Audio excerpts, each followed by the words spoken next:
That's really loud.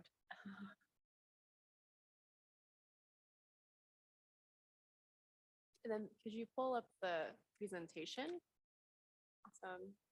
Well, welcome everyone to our third Wasatch Choice Community Advisory Committee meeting of the year commitment. I guess it's not the third one of this year, but oh yeah.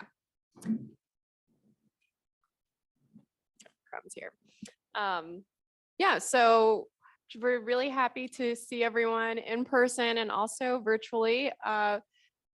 Rosie, could you click on the next item and we'll just see the agenda? Oh, never mind. I have the clicker here.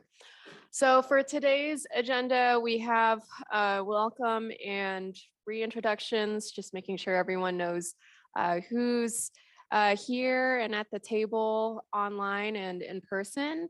And then we will have one of our advisory committee members share a little bit more about themselves.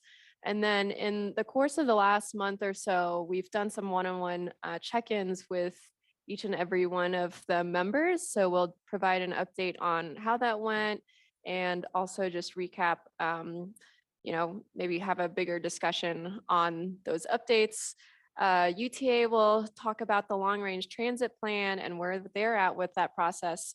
Then we'll have an open discussion to share. We invited folks to bring any items that they wanted to bring to this group. And then finally, we have some announcements for, what to queue up for the next couple months and what to expect in the near term. So with that, let's just start off on introductions. My name is Nikki and I am with Wasatch Front Regional Council. I'll just go around the room and then we'll go virtual after.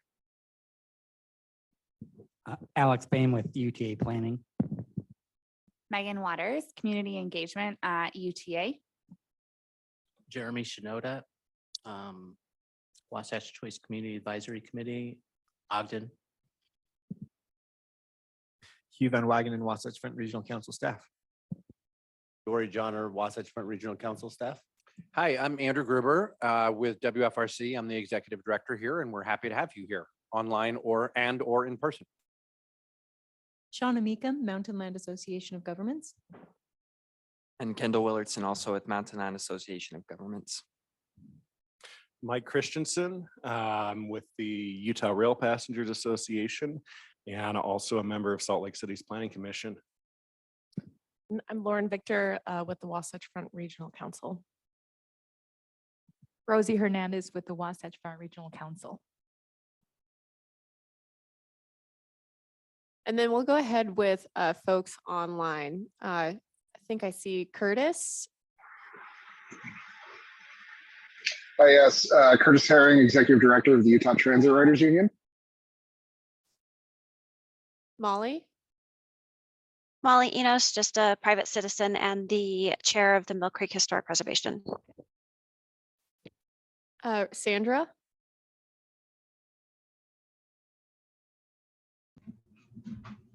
Hi, I'm Sandra. I'm private resident, but I do a lot with OCA Utah. Angelo. Hi, Angelo Papastamps with the Utah Department of Transportation Planning. Toya. Hi, everybody. My name is Toya. I am a rare disease and chronic illness advocate and the founder of Village Tree Health. Tashelle. Hi, everyone. Tashelle Wright with Project Success Coalition and Utah's Black, African, and Afro-Latinx Health Initiative. Andrea. Hello, everyone. Private citizen of Ogden, Weber County, and I do a lot of work with Weber State University. Awesome. Great to see everyone here present, and thank you for taking the time today to join us. With that, we will move on to our advisory committee member share, and today we have Jeremy with us to share more about himself and some of the work that he does. So with that, I'll pass on the mic to Jeremy. Thank you. I don't know where to begin.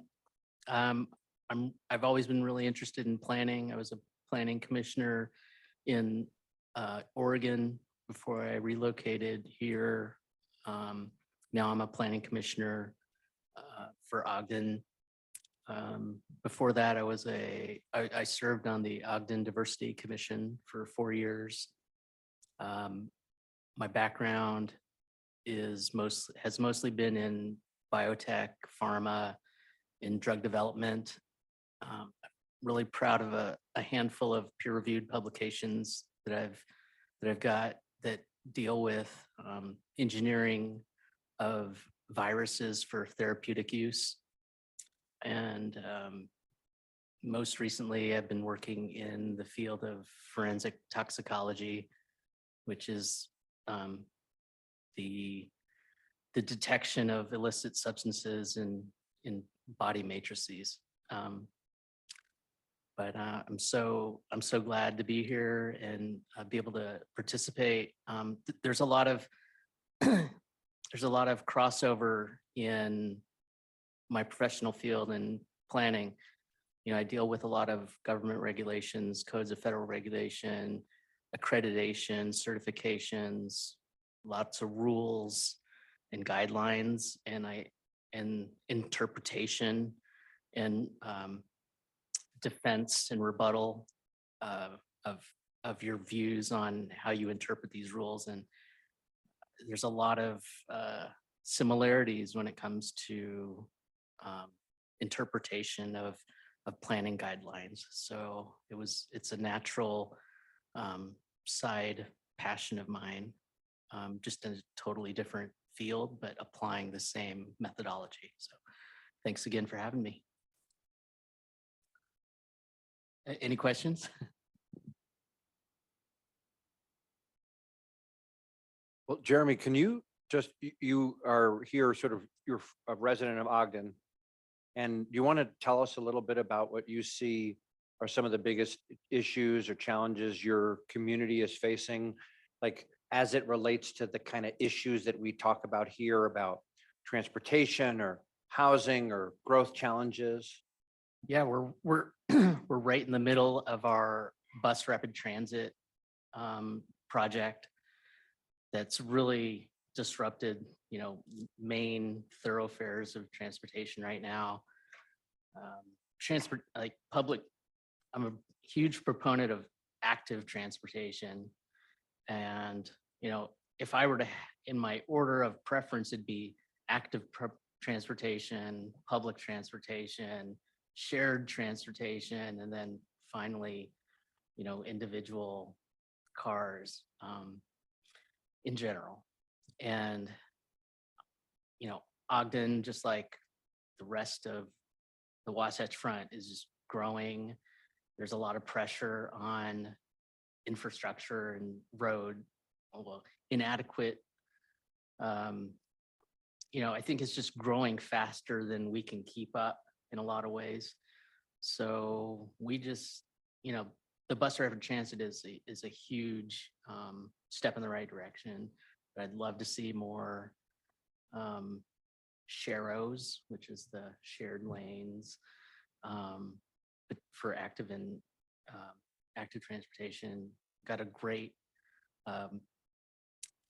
bike parkway that I think could be developed more. We have a ton of new development going on along the Ogden River, and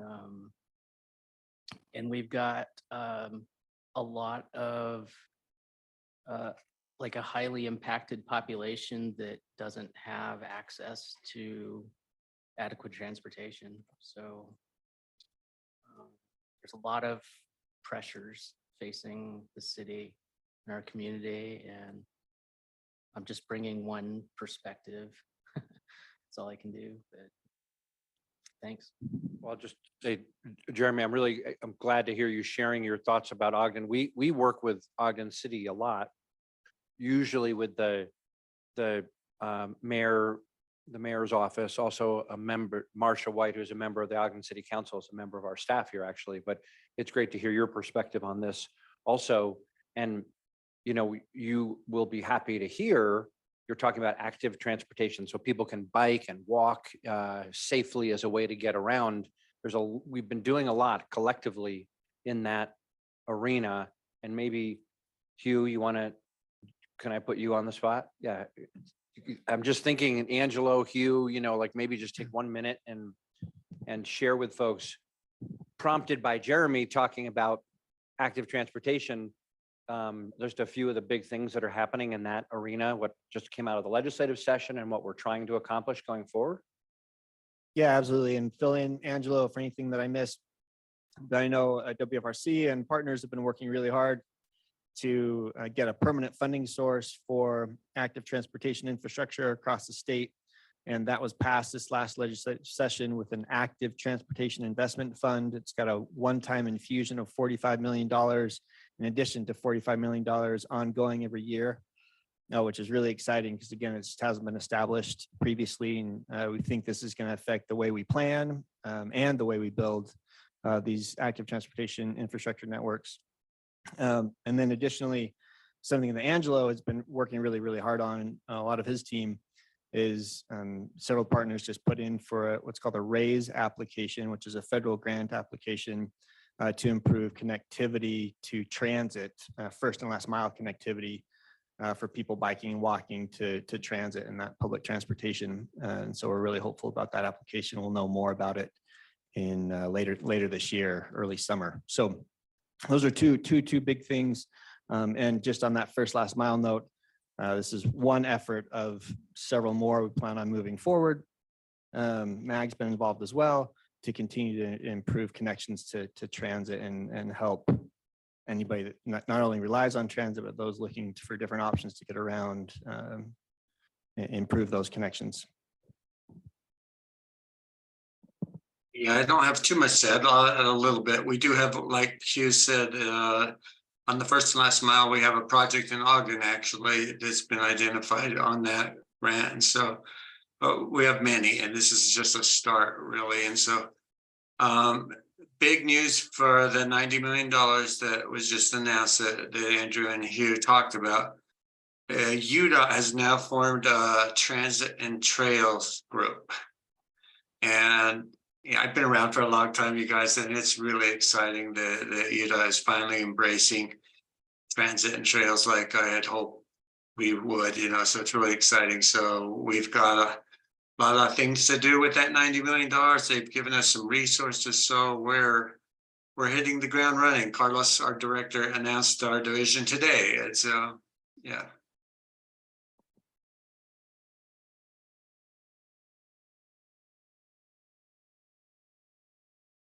That's all. Awesome. Thank you so much, Jeremy, for taking the time to share more about yourself. And it's really a great opportunity for us to learn more about each other and see how we can connect outside of the Community Advisory Committee and collaborate in future efforts. I know a couple of folks came in as we were talking and wanted to give them an opportunity to introduce themselves. I believe Bianca. Yes, hello everyone. My name is Bianca Paulino. I work with the Greater Salt Lake Municipal Services District as a part-time long-range planner. And I also work at the Kearns Library.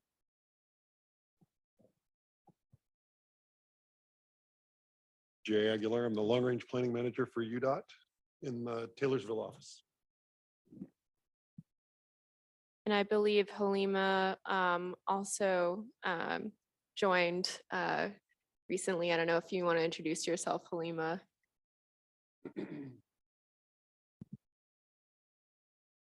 And Jem as well. Yes. Hello, everyone. Can you all hear me?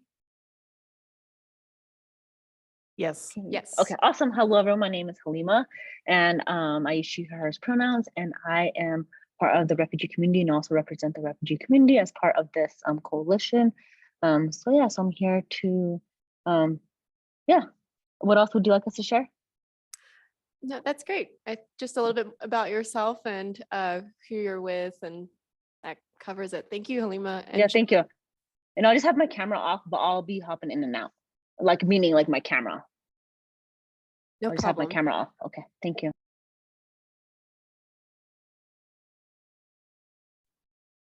Hi everyone, my name is Jem Lokia. My pronouns are they and them, and I'm a planning researcher at UTA. Thanks, Jem. So next up, if you could pull up the agenda again, Rosie, we have the one-on-one check-in updates with all the different members of the Community Advisory Committee. Yeah, so over the last month, Rosie emailed every one of you to kind of set up a one-on-one check-in. And there we kind of gave some updates on the RTP and the all trails. And then we just had an open discussion. What's the RTP? What? Sorry, the Regional Transportation Plan. Oh. Thank you, Andrew. And then at kind of the end of the last bit of our check-in, we just had an open discussion of how this committee was going, if you had any suggestions, and some of the kind of general feedback that we heard from that was that there was a desire for an increased meeting frequency. So kind of heard some maybe 6 a year, just to kind of, and then also to continue to have those special session opportunities for continued learning and engagement. We also heard a lot about more action items, just stay involved in between meetings because we do have kind of a substantial chunk between our meeting times. And then we also heard about exploring subcommittees for this committee. It focused on specific topic areas like communications, civic engagement, et cetera. If you were not able to set up a one-on-one and you would like to, reach out to Rosie and us and we'll figure that out. Otherwise, please feel free to email us if you have any additional thoughts that you forgot to provide during our one-on-ones. Is that it? Yeah, I think that those were kind of the general themes, but we will also be following up with you in the coming months because we're coming to, this is our third of 4 meetings that you all agreed to be a part of. So we'll be reaching out in some sort of form. It'll be through email, but we'll have some sort of survey or something to kind of gauge interest in continuation for this committee. So look for those emails and we'll send more information. Thanks. Thanks, Lauren. Yeah, like as Lauren said, because we have started this advisory committee just for this year, it was the reason we really wanted to check in with everyone is to understand, what are you getting out of it? Do you feel like, there's more that we can be like, what the purpose is for the committee and are we meeting enough? So it's really helpful for us to hear, and we also heard maybe more time to share more about each other, which is why we're doing the committee sharing of each advisory committee member. So if you have other ideas, it's really helpful for us to all know so we can help move towards that direction. So with that, I will hand it off to Alex to talk about the UTA long range transit plan. Can I, before you do that, Alex, Carolyn, would you let, we all introduced ourselves. You want to just briefly introduce yourself, please? Reintroduced ourselves. Good evening, everyone. I'm Carolyn Hoskins, a citizen, and I work with DDI Vantage Early Head Start. We focus on children 0 to 3, school readiness, parent engagement, and getting the child socially, emotionally involved to learn. Because it's more than ABC and 1, 2, 3 now, right? Thank you.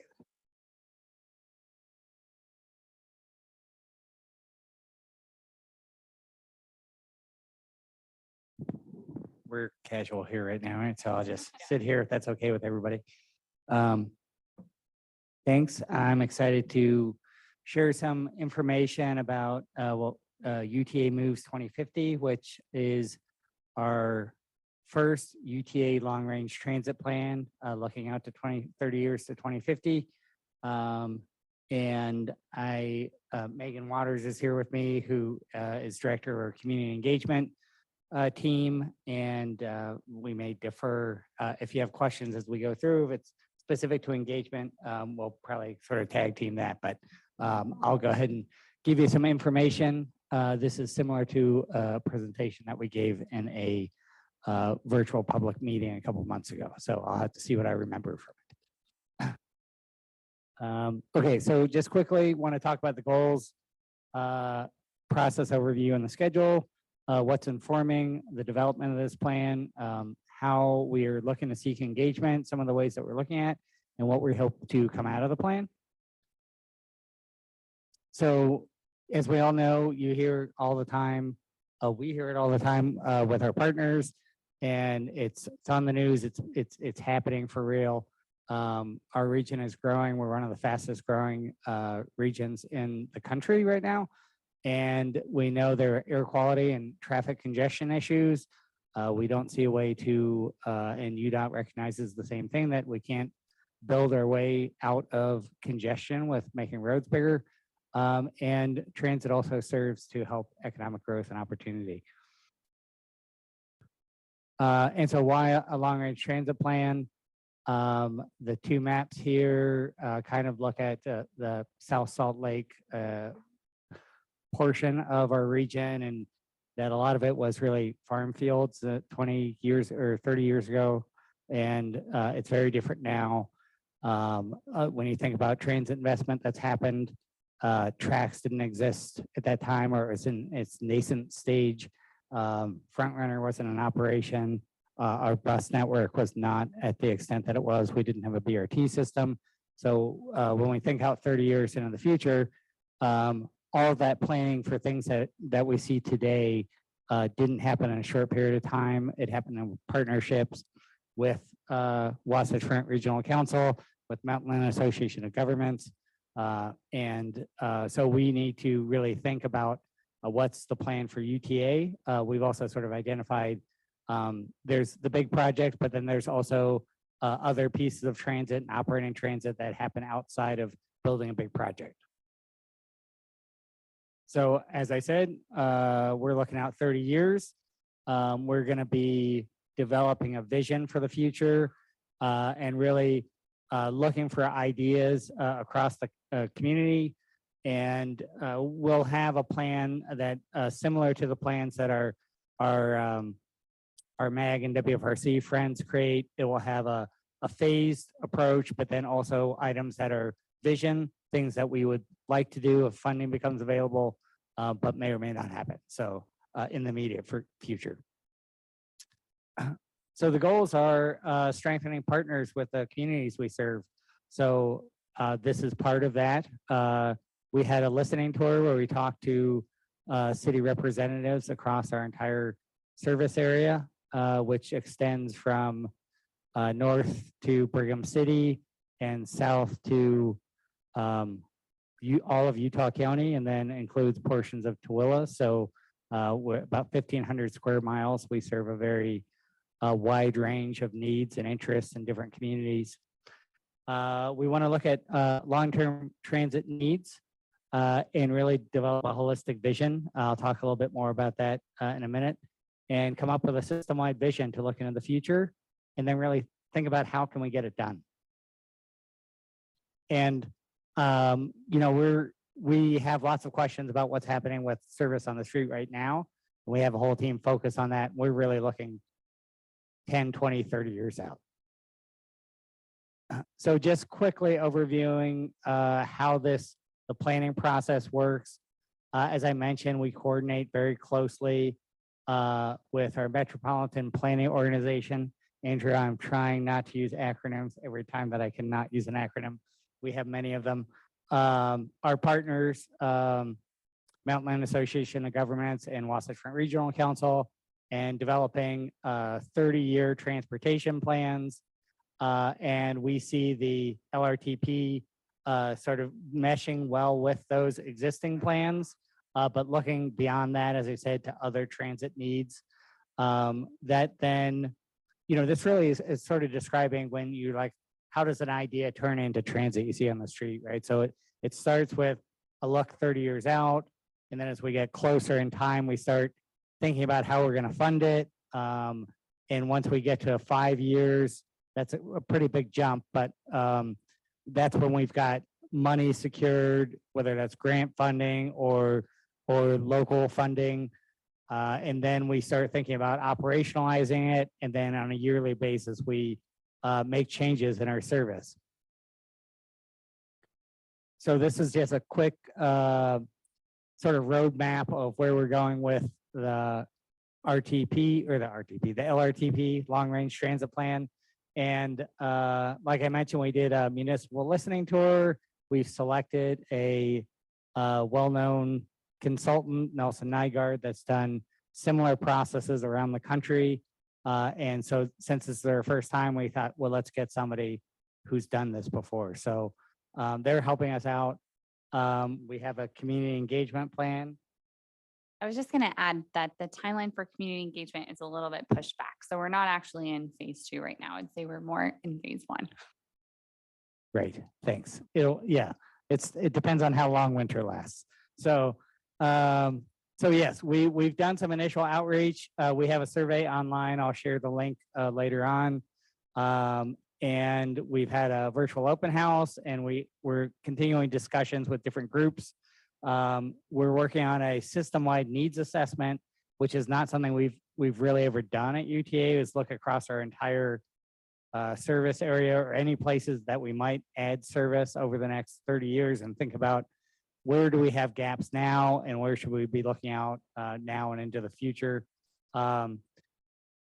This will probably be, as Megan pointed out, in the spring or summer. We'll have specific vision items for people to comment on, and we'll have a very robust engagement process to go along with that. We'll then finalize the needs assessment and work on a vision. And then towards the end of this year, we're looking to have our board approve the 2023 to 2050 version of this plan. And I'll just add that we will not then just put it on a shelf. We continue to reference this plan. It will be updated on a 4-year cycle at the same time that our partners update their long-range transportation plans. So, our ridership growth is exceeding the national average, especially and rebounding from COVID. One thing that happened during COVID-19 is it accelerated some changes that we were already seeing happen. Transit was often very focused on 9 to 5 work to commute and suburb to downtown commute. We identified those changes happening prior to COVID. When COVID happened, the shift was really very pronounced. We had a lot of our routes and service that had distinct peaks in the morning and afternoon. It just sort of flattened out, right? So people were riding throughout the day. The fact that a lot of our service is built to run bi-directional all day, and we're really concentrating on service throughout the day. And we've seen that reward and people coming back because our service is useful in that way. And I will say that our bus service has had the quickest bounce back, followed by light rail, and commuter rail is starting to come back, but that service is not been as quick to come back as some of the others. Okay, so how are we thinking about defining success? One thing we're doing is, as I mentioned, our consultant has worked in a lot of other places around the country, and we're doing sort of a peer review to get some best practices. And we want to, part of what we want to do in identifying this plan is measuring if we're succeeding or not. So we're looking at some internal agency, I shouldn't say internal, but agency-wide goals, and then comparing them with goals that other agencies have used to see, how we're doing against benchmarks. So like I said, here's a little bit about the needs assessment. There's going to be a lot more detail about this later, not in this presentation, but so we're looking at, how well we're serving the region today. So we're looking at travel patterns, demographics, Transit propensity is something that we look at a lot, which is sort of the likelihood of an area to support transit, which is a combination of a number of things. Looking at our existing ridership and really thinking about where we should be planning now for the future.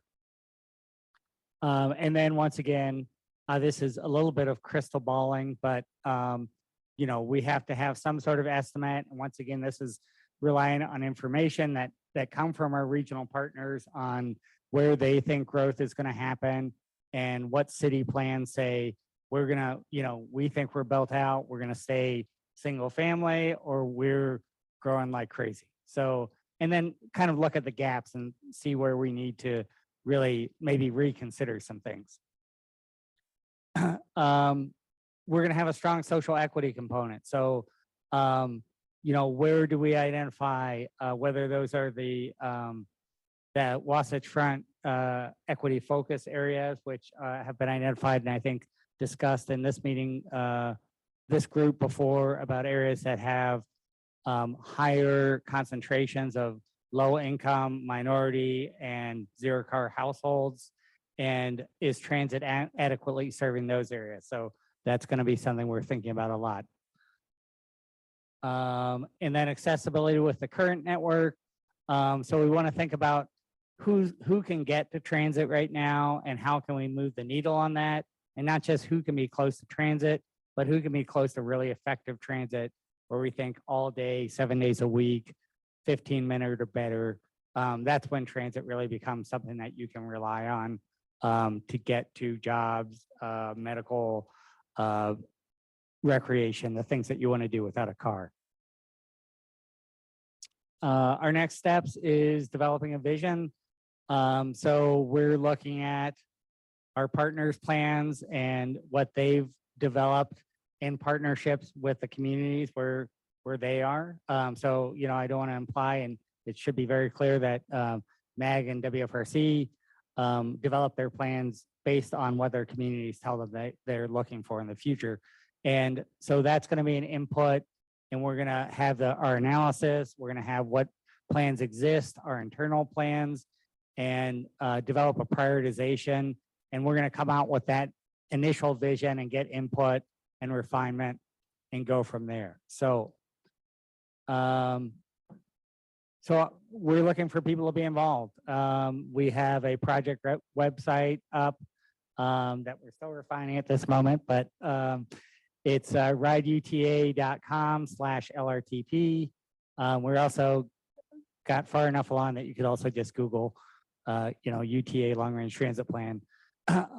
We have a transit needs survey. We're making strides. So if any folks here are representing larger communities, we would urge you to please share that with the communities you represent. Survey link is up here. It's tinyurl.com/UTA moves. And then if you have specific feedback you'd like to give, we have a project website. That's lrtp@rideuta.com. Alex, excuse me. I see several people taking out their phones and taking pictures of this, which is awesome because that means that you want to be able to look at this and hopefully even share it with people.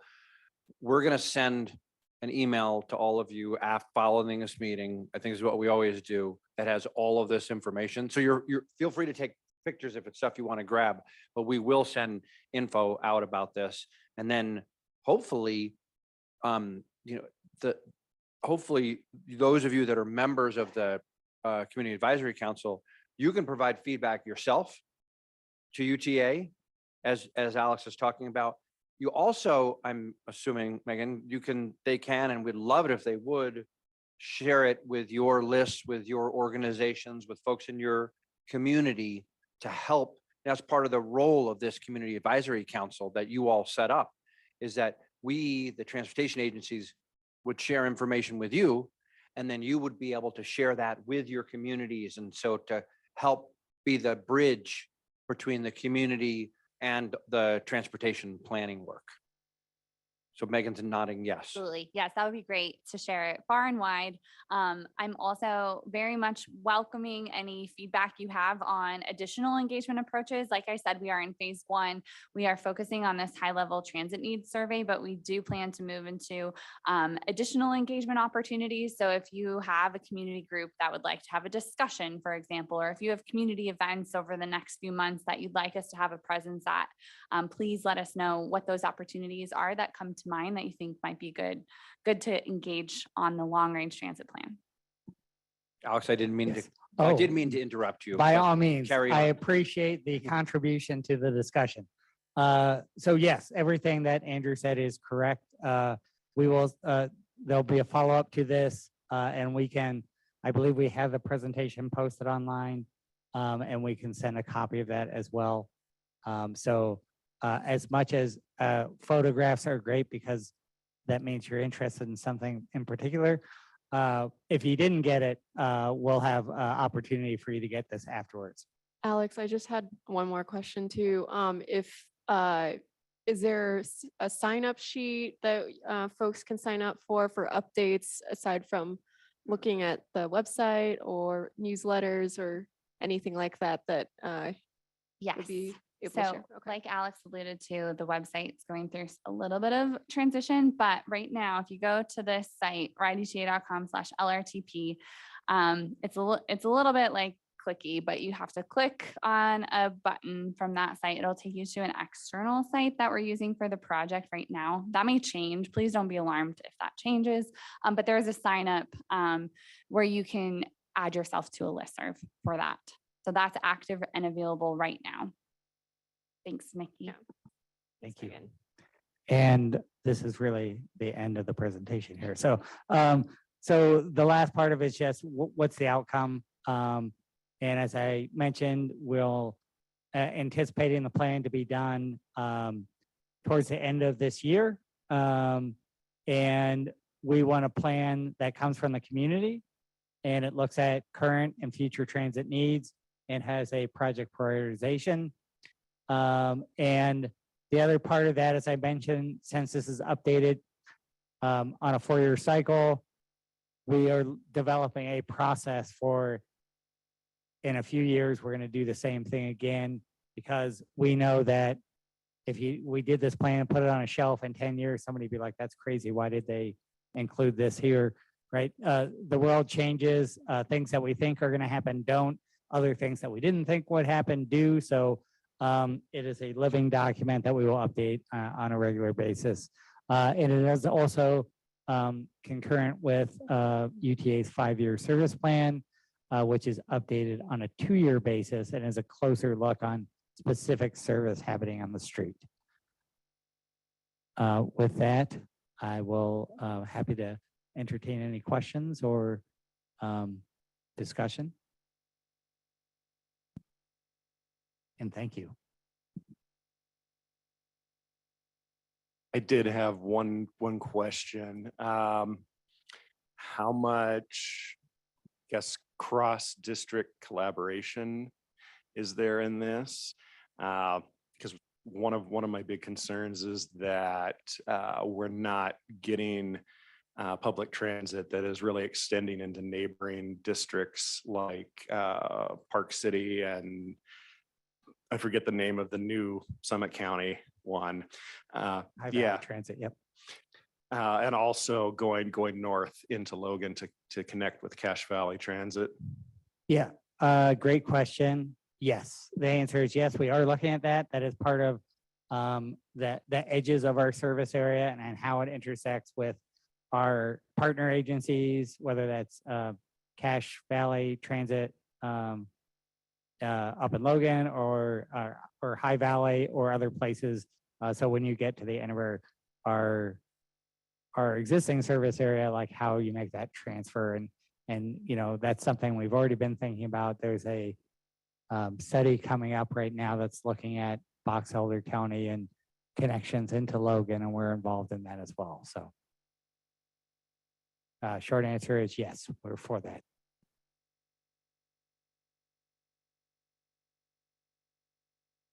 Are there any other questions? I had a question as well. So you talked about how the legislator passed the funding. I wanted to know, what is the plan in being able to distribute those funds, and then how are you all kind of like seeing like who gets this pot of money and who gets this pot of money, if that makes sense? Like, what are the kind of the qualifications or mediums you're going up? How does that look like? So if we're framing it in terms of this planning effort, what we're starting with is looking at where we identify need from both community input and from some data analysis of where we see growth and gaps in our system. And we're looking to prioritize based on that. And there is a whole litany of different I guess strategies available to get funding. And sorry, Rosie, did you? Oh, sorry. No, you're good. And so, part of this plan is going to be looking at strategies for implementation, and some of that is, do we have the funds to put projects into place? And that will be working with WFRC and MAG and looking at federal grants and working with the state on where they may consider appropriate transit investments. And I'm not sure how well I answered your question, but if there's anything else I missed, please feel free with a follow-up. No, yeah, that's wonderful. I do have a follow-up to that as well. Coming from or being a representative of the city of Ogden, we have a large Hispanic, Latina population, and immigrant population for that matter too. So I was wondering if there is a plan set in place to partner up with community organizations or grassroots organizations who are working with immigrant, refugee, other language speaking communities to be able to get this word out. And maybe if there's literature or if the survey is being offered in different languages or in different formats, maybe that is not online, because a lot of online is not accessible to everyone, especially for unsheltered folks. So I was wondering if you all had thought about any of these kind of challenges when you're thinking about getting community input, because oftentimes these are the communities that are left out, but these are the community members that are utilizing these forms of transportation, right? So I just wanted to see kind of what the plans are for that. That's a great question. I know this is bare minimum. We do have the survey that we showed available in Spanish online. But to get to some of your other questions about accessibility, we're actually putting together some additional engagements with community partners. And so I'm taking notes on your suggestions, and we'll definitely think about how we can diversify the formats we're seeking feedback in, as well as language access. So I hope that helps a little bit, but please feel free if we want to talk offline, if you have other ideas, I'm happy to do that too. Wonderful, thanks. I'd be happy to help any way I can. Thank you. Yeah, that is something that we are cognizant of, the desire to reach populations who aren't the ones who take surveys and come to public meetings, and how do we expand our outreach? And there's a variety of methods, and I think part of what this group is to help with that as one piece. I will say another effort that we'll be undergoing this year is we have a grant to look at an equity index that will be informed by public engagement, and that has a substantial amount of resources devoted to explore how we can better use other methods to connect with communities, and especially to reach folks that are a little bit harder to reach by traditional channels, I should say. Can I add one thing? I want to make sure that if folks online or anybody in the room have other questions or comments about transit service, let's hear them, please. But Andrea, you also asked a question about the funding that was approved by the state legislature to invest in trails in Utah. And you said, like, how is that money going to get allocated? And Alex answered a question about the transit planning, which is great. I want to just come back to your question about that trails money, because it's a good question. You might hear, Angelo said there's $90 million available from the state this year for trails. Well, how the heck does that get spent? Who decides where those dollars are spent, in which communities? And the basic answer is that UDOT, for that money in particular, they'll be the agency that manages that program, and they'll work with the local communities, with the counties and the cities, with organizations like WFRC and MAG, to figure out what the best investments are for those dollars to have the maximum impact. The most people can benefit from the trails that get built or improved with that money. And then the way that those decisions get made, like what are those trails? A lot of that comes from the planning process that we have talked about with you as a community advisory council, right? The development of the regional transportation plans. That's the basic. We create those plans together. And then when money becomes available, generally speaking, it's used to build those projects that are in those plans. And so this is kind of, Andrea, maybe like a long-winded way of saying one of the whole reasons that we wanted to create this community advisory committee in the first place, which is to make sure that, folks like you and Jeremy in Ogden, and then all the rest of you around the region are plugged into and can help inform the process of developing what those transportation plans are. Like, what are the lines that show up on the maps for where a trail should be, or where a bus route should be, or where a new roadway should be, so that when money is available, those things can be considered for funding. So it all kind of ties back to where we started all of this work, which is trying to work together in making sure that we have the best plans possible. Absolutely. Thank you so much for answering that portion and that piece of that question. That is so vital and important, especially when I'm thinking about just our own community as Weber State students who might be out of state and don't know anything about trails, like our international students, or even our own population, right, who have never utilized trails, or maybe don't know how to navigate or access those trails, or even know that there's trails that exist where they can go and enjoy the outdoors. So if Jeremy and I are good friends, so I'd be more than happy to partner up with him and see how we can get this out to the community, and see if maybe we could partner up in like with Afro Outdoor or Latinos Outdoor to start getting more of these populations who never thought about accessing these types of resources to start utilizing them, because they are such an important part of our community, and we want to make sure that they feel like they belong in the outdoor spaces as well. So thank you so much. Yeah, thanks, Andrea. I just want to note that we did receive a comment, and feel free to add others on the chat online. This is a comment from Areta.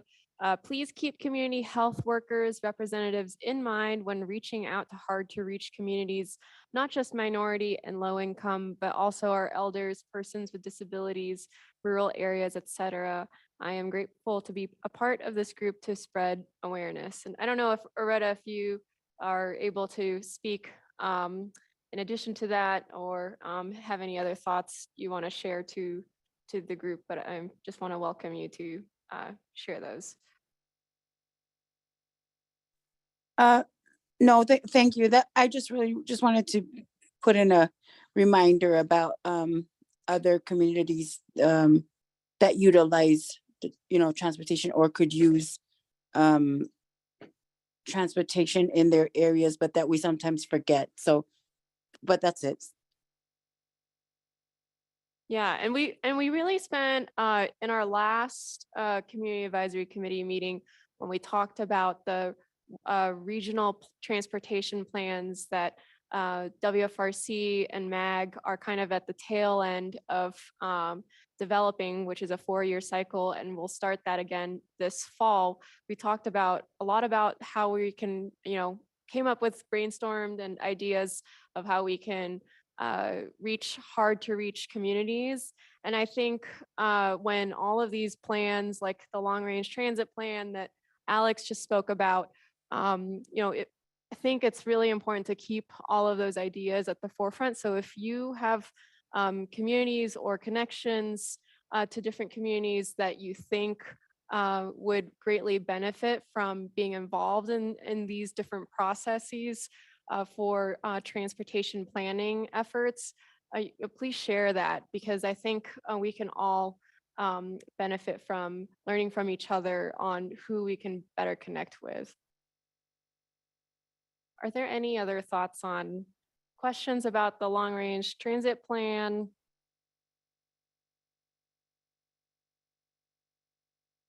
Awesome. Okay, great. Well, that was good discussion. Our next item is just our open discussion, item 5. And for this, we from the one-on-one check-ins that we received from you all, you had said that you want more time as a community advisory committee to, come to the group and share, making sure that we're not just talking at each other, but sharing maybe some updates that are relevant to the work that you're doing that might be relevant to this group, related to transportation equity, planning, community engagement. So this is really a time for us to share collectively anything that you would like to bring to the table. So does anyone have, oh, Bianca, did you have something to share? I guess I had a comment from just the last thing on the agenda, which was kind of learning what some of the community engagement efforts are. I feel like for transit, there could be a lot that you could do, and I'm not really familiar with all of them. So I think kind of being able to learn what different organizations do, and also being able to collaborate, even hearing Andrea kind of talk about things to consider and different things like that, I think would be really important to kind of brainstorm together and share ideas.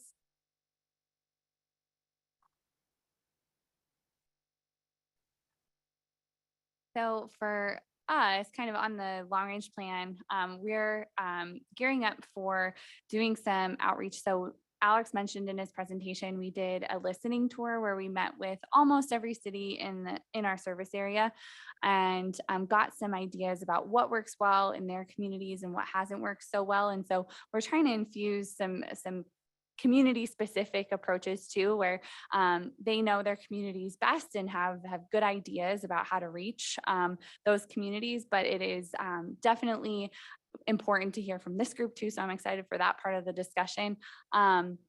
What we're looking at is, a lot of folks told us that being at community events that are already happening is an important way to reach the community. So not necessarily creating a new workshop or open house or meeting for people to go to, but being in spaces where the people are already. And so we're trying to bring that in.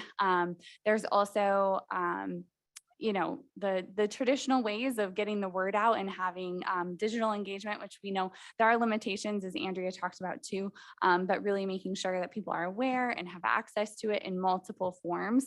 So those are a couple of things that we've been talking about. We do have also a community advisory committee through the Utah Transit Authority. And so tapping into our community advisory committee in addition to this community advisory committee, we hope that those are kind of key stakeholders in this process too, as we develop the engagement plan a little bit more, as well as the long range plan. Does that help a little bit? I'm curious to hear from others too. Yeah, I think especially because me being at the library, we get a lot of people that come by bus, people that's their only way of transportation. So I feel like any places like that, like the libraries, rec centers, different public spaces like that, I think would be great to kind of be able to attend events there or even just listen to people who are using the places. Yeah, we have done kind of in some instances, it doesn't always work very well, but on route, like on the bus engagement or on platforms, it depends kind of just the time of the year even, or the day and the time that you're there, and kind of how people's what their time is like to stop and talk to you. But so we have leveraged that as an approach to engage the community sometimes. But I love the idea of coming to those places that are more destinations versus kind of on the bus. Yeah, and I think if I know that Bianca's question was specifically to transit, but if there are other ideas, I would love to hear more of what you think are effective methods of engaging with different communities. I see, Tashelle, you might be nodding your head if you have some thoughts to share. I can send them in an email to you all, and then we can disseminate them. That sounds good. Are there any other items that people want to share or ask with this group? It's really like an opportunity for us to kind of be, open and ask questions more in a free-flowing manner. Any others, Curtis or Sandra, that you want to? Toya, you look like you have your hand up. Yes. Yeah, as far as community outreach and engagement, I definitely recommend looking at other patient advocacy groups and see what ways you guys can intersect on your missions. The Rare Disease Advisory Council, for instance, under the health department would be a good outreach. Patient Design Studio under University of Utah, just to see how that transportation services is accessible and is affecting those with chronic illness or complex medical needs. Yeah, that's really great. Those are really great ideas. How do we go about what might be the best method of reaching out? You said the health department. Yeah, so the the Rare Disease Patient Advisory Committee, it's under the health department. I can send links to or emails out specifically to you or anyone in a group to share of some other organizations that are patient advisory organizations, whether that's coming to one of their board meetings, and discussing what you guys are doing and how you guys can best collaborate in efforts to serve that community. Patient advisory group, a design studio, University of Utah Health does that. I also have a contact there to see which ways maybe you guys can collaborate in providing better transportation for that population as well. Thanks, Toya. Yes. This is Areta, sorry. I was just going to add on to what Toya shared. Yeah, the University of Utah Health System has a community engagement group through Paloma, and we meet every month. And so that would be a good group. The Office of Health Equity is a good place as well to get information. But I wanted to share more on how information is shared with communities, because it, like for our communities, just going through a presentation of the plans sometimes doesn't connect. And so really being specific to their community and showing that, like going through the routes or the processes or all of that a little at a time helps for it to stick, the information to stick, and for you to get more valuable feedback from community members. We do a lot of surveys in our communities, and so another survey might not be the best way. We've also found like phone calls to different communities to have a conversation with them has worked. But my thoughts, and forgive me if this is not where, if this has already been brought up, but I think about even not just routes, but safety for community members who are, we deal with communities who are working very late at night or after hours, or like dealing with other, I think someone mentioned chronic disease or disabilities. And so safety around these different transit routes is important, like the lighting on the street or the bus stop they have to sit at. All of these things are concerns for community members when it comes to transportation. And so I just wanted to share those thoughts.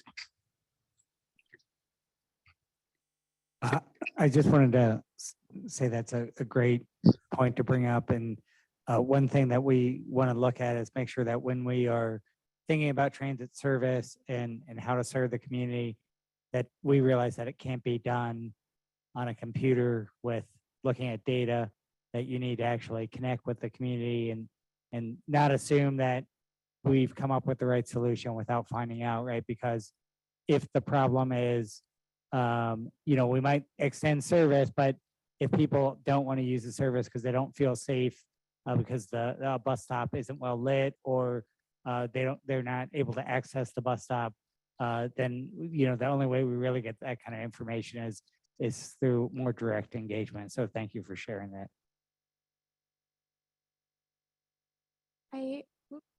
I also want to add, even just having like the basics of what transit planning is. I think here at the MSD, even like the term city planning, like trying to break that down in different concepts that we kind of are familiarized with, but that aren't really common, like terms or even concepts. So I think that too. That's a great suggestion. I think that we are working on some ways to break down, because this is something that I've been asking too, as not a transit planner, coming into this, like asking, okay, what are all the factors that are going into the decision making here, especially when we get to things like change day, where it feels like, hey, this is changing, but we don't often give a adequate or perceived adequate answer about why something is changing. And so I think you're right on, Bianca, like having some information that's really basic about how do these decisions get made, what's going into this process. That's something we've been thinking a lot about too. And to do that in a way that's simple and not overly wordy, because we tend to be like, this is everything that goes into it. So we're working on that. And please, once you see stuff from us about that, if you have reactions to it, if it's too complex or if it's not the right direction, we'd welcome any feedback on that.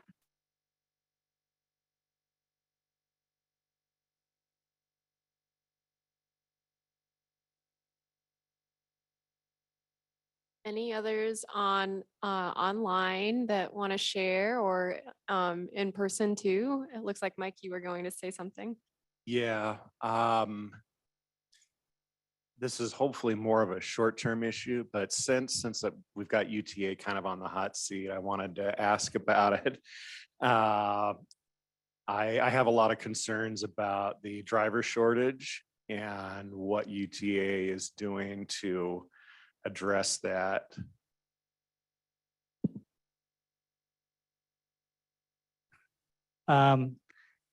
Yeah, we're aware and taking steps to look at operator compensation packages, operator working conditions. I will say, as you probably know, this isn't a UTA problem. This is a nationwide problem that actually exists before we had economic conditions that had a very tight labor market. It's not an easy job, and it's very challenging when you start, and oftentimes there is a system where it rewards seniority, so it's challenging, so it has a high attrition rate at the beginning. So we were looking at lots of different things, and part of actually a thing that's beneficial is the fact that recognizing that more of a all-day consistent service than a peak heavy, where we have lots of service like around 9 o'clock in the morning and then lots of service at 5 p.m. When you do that, not only do we think that's not as effective for a wider variety of transit users, people who work shift work, early, late, but that makes it very difficult to give a person a 8-hour shift in one block. So they end up having to work a few hours and then they have 5 hours off and then they work a couple hours. That's not ideal. So we are looking at lots of different ways to make it a better environment for operators. And we're cognizant of that, and we want very much to get to a point where that's not a sort of a limiting factor on how we deploy service. I was going to add too, I think there's some things happening. That's kind of the policy and how we're retaining employees and recruiting employees. But there are some interesting recruitment strategies I think that we're implementing. One of note that I know only a little bit about is an ESL bus operator training. So they're looking at doing bus operator training in Spanish language, which is great. CDL course is not available in Spanish, but we are looking at capacity building for Spanish language for bus operations. I just want to read a comment from Areta online. She just said that's another good thing we can help with is hiring from within communities of these routes that could be that could help with other concerns as well, and we can help with that. We'd love to collaborate.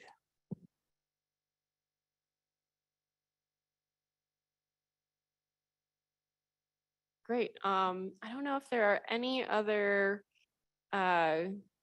items that folks want to bring up, but if not, then we can move on to some announcements, and I can share.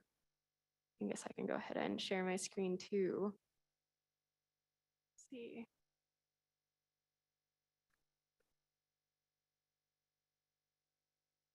Can you all see that?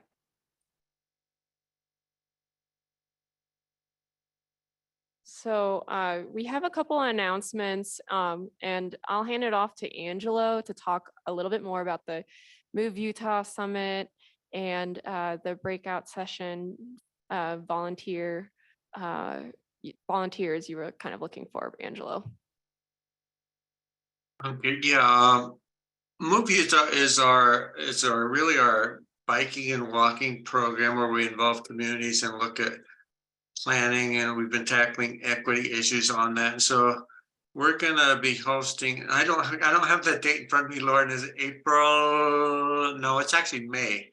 It's May something.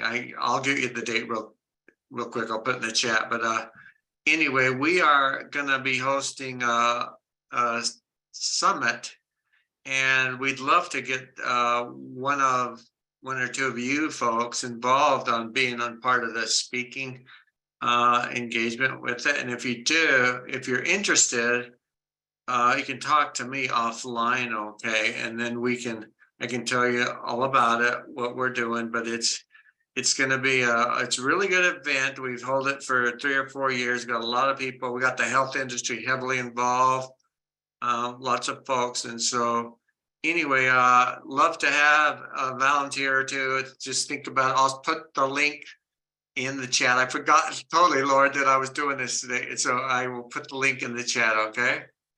And we also talked about sending more information via email, but we just wanted to introduce this topic during the meeting. But yeah, we'll get something and send it out via email for you all to review, and then can connect with Angelo on that opportunity. Yeah, and the summit is on May 24th. Thank you. So we have a couple other announcements. Like I mentioned earlier, the Wasatch Front Regional Council and MAG, the last time this group met in December, we were kind of talking more in detail about the regional transportation plans. That is the 4-year process for planning transportation for the region, which included roadway, transit, and active transportation. So for the WFRC side, we just closed, like Lauren mentioned, when we were doing the one-on-one check-ins, we shared more information about the regional transportation plan. And that comment period closed at the end of last month, so February 26th. And right now we're in the process, I wanted to let you know that we're in the process of reviewing close to 1,600 comments. Over 1,600. Over 1,600 comments. So that's kind of where we're at. And I know some of members here provided some feedback. So just wanted to circle back on that process with the regional transportation plan on the WFRC side. And I'll let Kendall maybe share a little bit more about the public comment period for MAG. Yeah, so when we had met last time, we mentioned that our public comment period would be during the month of March. We're moving that back.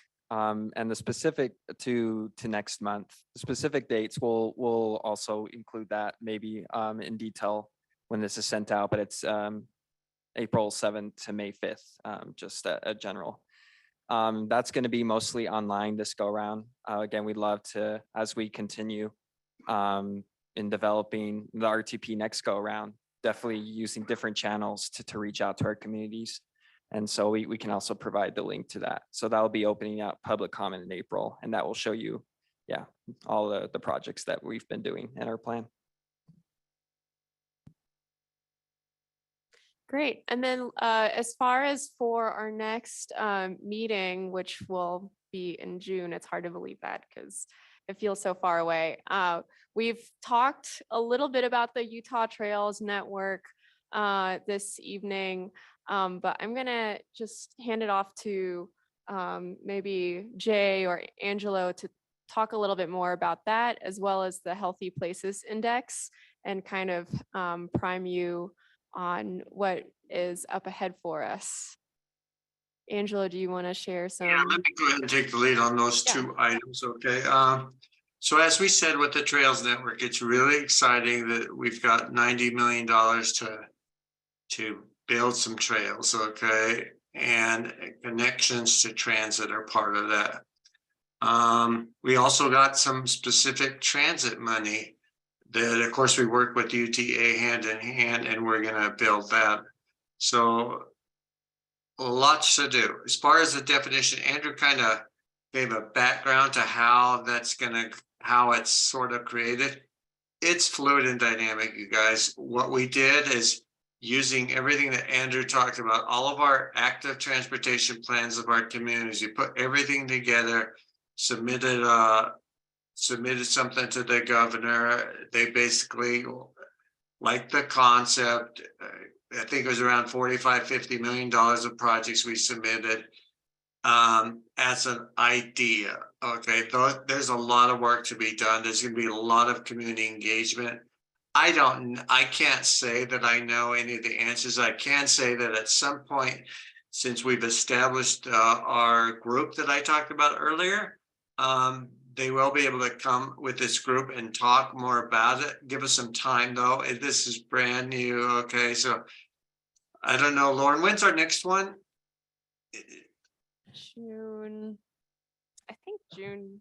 I don't remember the date, but early June. Yeah. Early June. So we might be in a position to talk about that in early June. I know we will be after the next fiscal year starts in July. And so, but anyway, I promise you, we will get back with you one way or another with the group and give you some more concrete information about how that's going to get formed. But it's a statewide effort. It's very exciting. Okay, as far as the Healthy Place Index and transportation, we are partnered with the state of Utah, the Health Division, along with many people that are partners, and we've created the Utah Healthy Place Indices, and a lady named Sarah Hodson is in charge of it. And it's a really great tool, you guys. And I'm going to put the link in the chat. But what I was telling Lauren, it might be something very useful for Sarah come and talk about it. What it's basically doing is looking at the social determinants of health and transportation be a key part of that, and taking a look at that and seeing how the state is doing with all kinds of data that we put together from it. Angelo, I'm just going to yes. interrupt you for a moment. I think some, but probably not all folks here are familiar with the term social determinants of health. So could you thank you. Explain a little bit, please? Yeah. And so basically it's well known in the industry that there are about 7 things that really determine, or 8 things that really help determine the health of a community, okay? The health of an individual.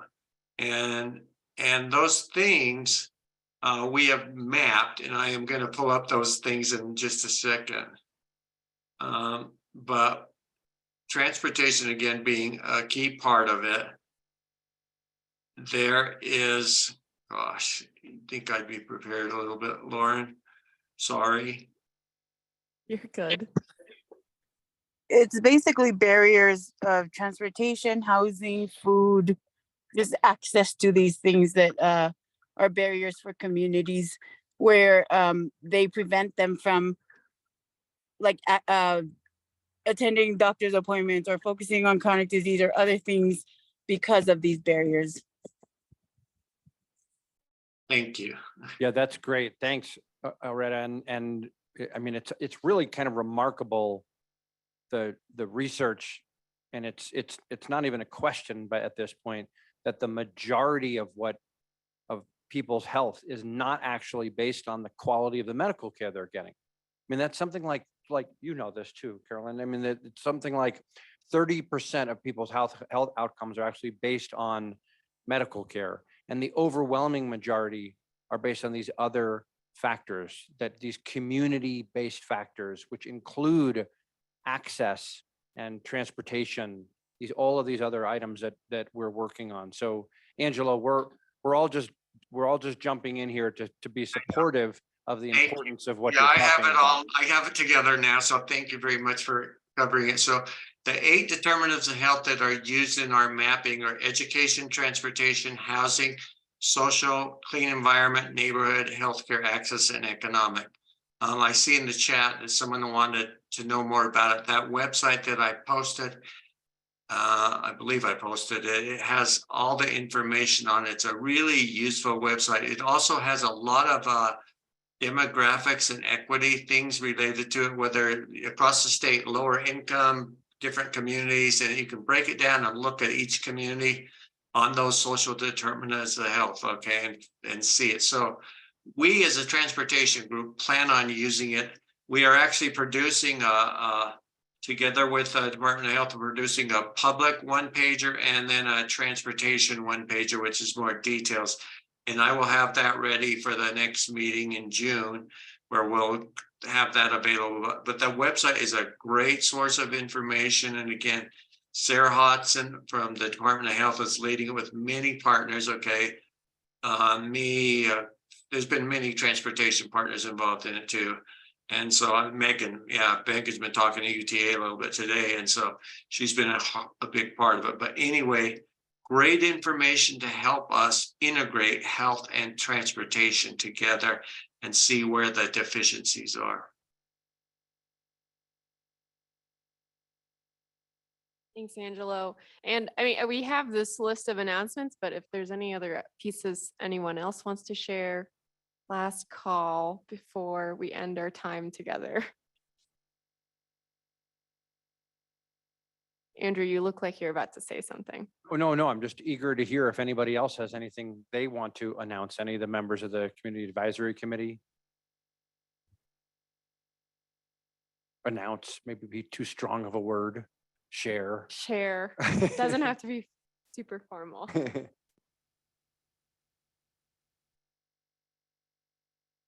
say one thing, maybe to your questions about just some of the basic definitions and things.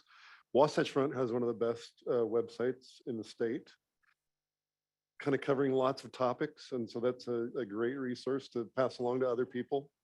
And I think the vision for this group is kind of for all of us to be better ambassadors and to share that kind of information around the state and in meetings that we attend. I think the hard part is it's really hard to digest all the different agencies that represent the state and the nonprofits around the state. And like one of the things I struggle with as a long range planner, and that you probably are aware of, but it's hard to get people that are struggling to engage in something that's not, what's the word, existential sometimes. And so that's a real struggle for all of us. So, you know, this is one of those great efforts that we all hopefully can use to do a better job of interlacing things and connecting people.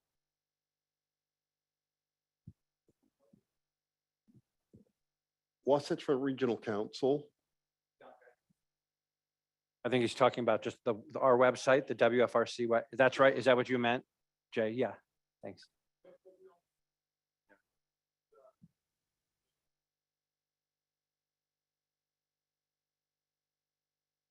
Great. Well, I guess with that, thank you so much, everyone, for taking the time this evening to join. And we will be sending out information on for gift cards and compensation, tomorrow likely. And if you did not get if you need a transit pass or a parking validation or anything like that, if you're in person, make sure you get that before you leave. And also we have plenty of food, so take some if you need some. All right. With that, thank you so much for all your time, and we'll see you in June, and we'll be in touch in the meantime over email. So thanks and have a wonderful evening. Okay. Thank you.